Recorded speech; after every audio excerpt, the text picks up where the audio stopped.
Ito po ang update sa ating fish pond. Sa halagang 500 lamang po nakapagsimula po tayo dito sa fish pond.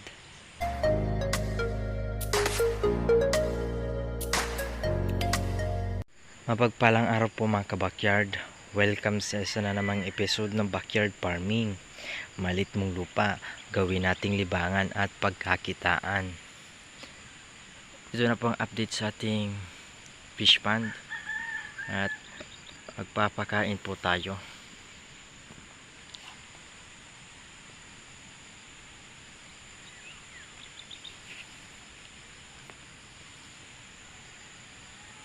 Ayan na po sila, nagsisilabasan na.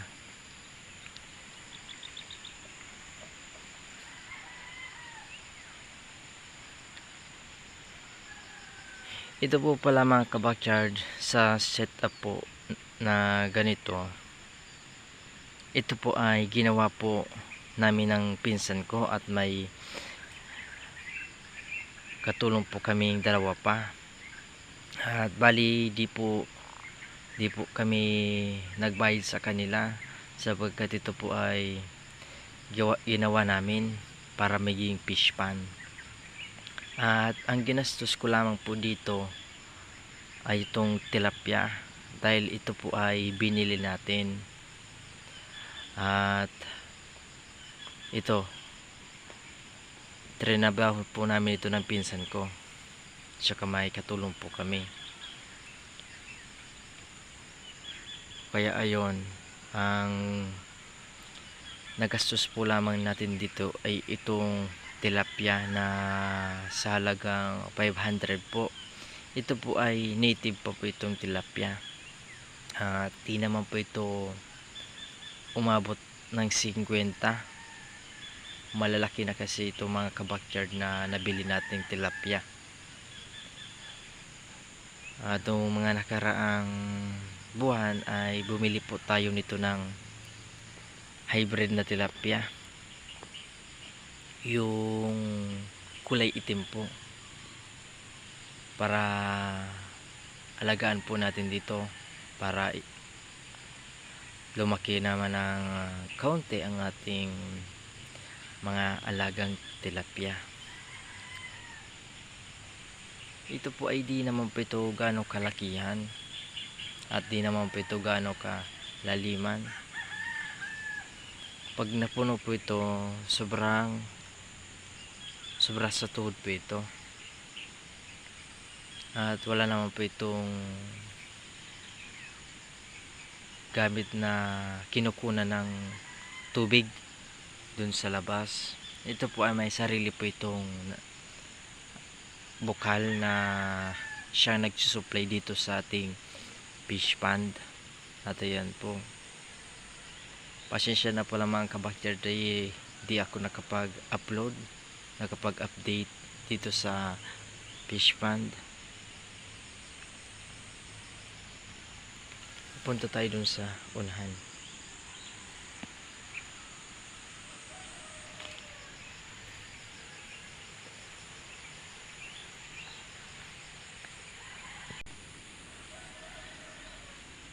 Yung iba din nagsilabasan, busog pa ata sila. Try natin dun sa unahan.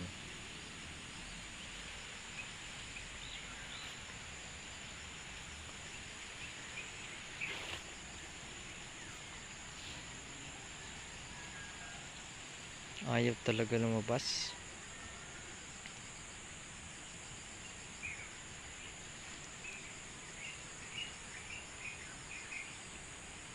Sa ngayon po, ito po ang aming, pag di po kami nakabili ng feeds, hindi namin ito na bibigyan ng pagkain, pero di po sila namamayat pagkat ito po may mga dahon dyan na kagaya po niyan, kinakain po nila yan.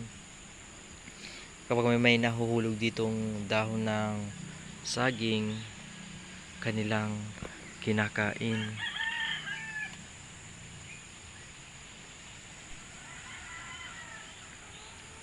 kahit po maliit po ang ating lupa, pagka may pagkukunan po tayo ng tubig, pwede po tayong gumawa nito. At sa ganito pong setup, di po natin kailangan ng malaking pera, dahil po kahit tayo po ay kaya po natin yung pagtrabahuin, kaya nating gawin para di po tayo magastusan, lalo naman po kung ganito po lamang ang setup, ay kakaya po natin yang gawin. Ayan po, baka magsilabasan na sila. Ayun po, ayun. At may inalagaan po tayo ditong tulya, kung tawagin dito sa amin. At maliliki na po sila, kagaya na po nito ng kamao ko. Baka in the future ay marami na sila.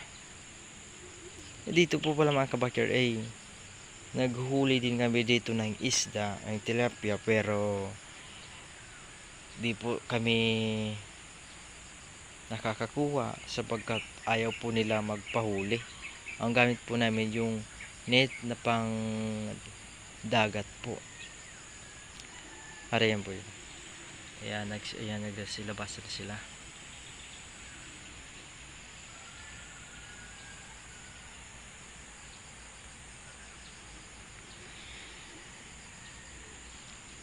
Dito pala mga kabakyard, ng mga nakaraang buwan, may hinuli po ako ditong hito. Pero ngayon pa ay wala naman po akong nakikita, pagkat po ang hito kumakain po ng tilapia. Hindi po natin mapaparami ang tilapia sapagkat po ang maliliit po o yung similya na ng tilapia kinakain po. Ito po ay galing dyan sa kabila. Yan po ay may sapa, may kanal kung tawagin, na patubig po dun sa palayan.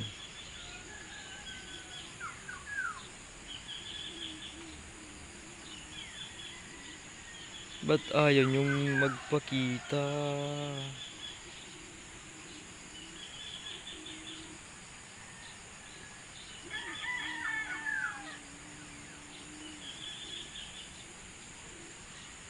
Sa ganitong setup mga kabakyard, meron ka na pong fish pond na anumang oras may mapagkukunan ka pong pagkain. Dito po sa amin yan, may fish pond po kami kahit anumang oras po. Kung gusto namin kumain ng tilapia ay may mapagkukunan po. Ayan po.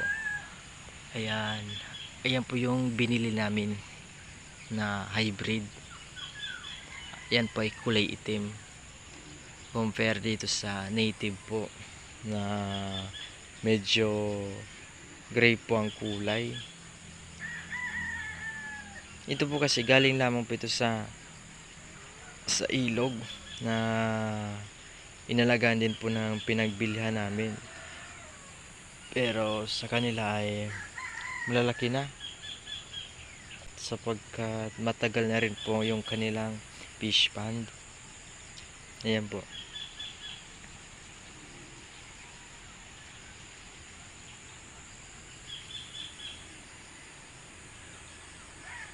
Yung ating mga palay, ayan po, at nagsisibunga na sila.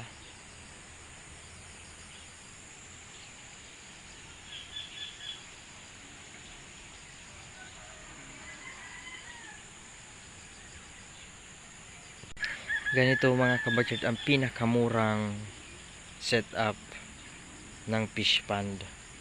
Ito po ay lupa lamang at saka ayan, lupa lang yung palibot. at hindi po konkreto. Pero ayos naman po ito dahil di naman po ito umaapaw ang tubig na sanhi po ng pagkasira po ng ating fish pond. Yan po yung ano natin. Dito yung mga gabi natin. Di na po na asikaso pagka po may pasok po tayo ngayon.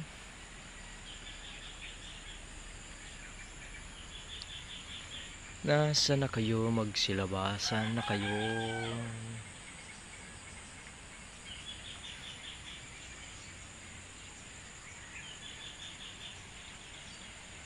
Ayan po, napakarami na po dito. Ayan. Di na po nalilinisan. Baka ngayong bakasyon ay malinisan natin to at mapagtam na natin ng mga saging at kamuting kahoy. I-develop natin ito mga kabakyard.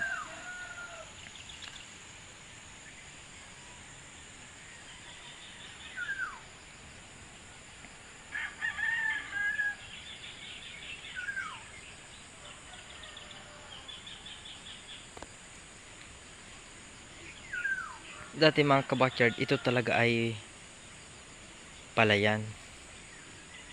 At sinabihan ko si mama na gawin po namin itong fish pond para yun nga, may alaga tayong tilapia at may tubig naman po dito na mapagkukunan. Kaya ito po, nakagawa po kami ng fish pond. At yan ay napanatiling palayan.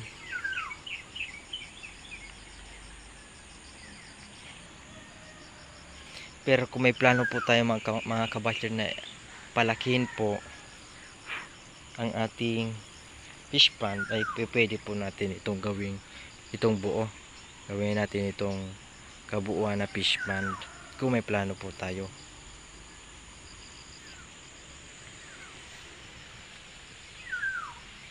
Ayan. Nagsilabasan na sila. Ayan mga kabakyard. Nagsisian po naman dito mga kabakyard.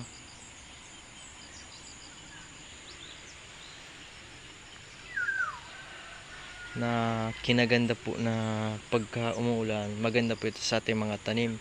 Ngunit sa ating mga alaga naman ay ito po ay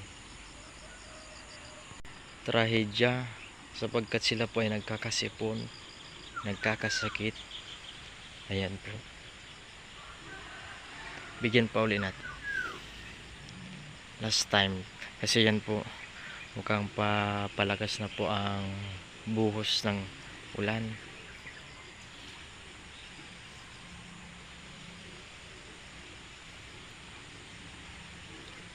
Ayaw talaga mga kabakyard.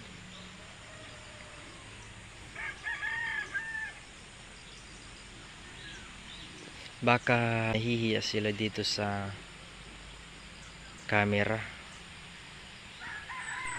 Bago ko po tapusin ang video, maraming salamat sa inyong walang sawang pagsuporta sa akin at sa ating munting channel at sa mga subscribers and viewers.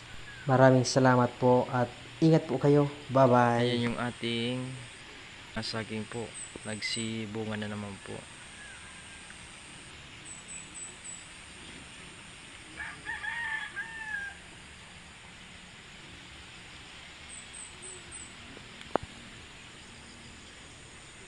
Ito po ang update sa ating fish pond. Sa halagang 500 lamang po nakapagsimula po tayo dito sa fish pond.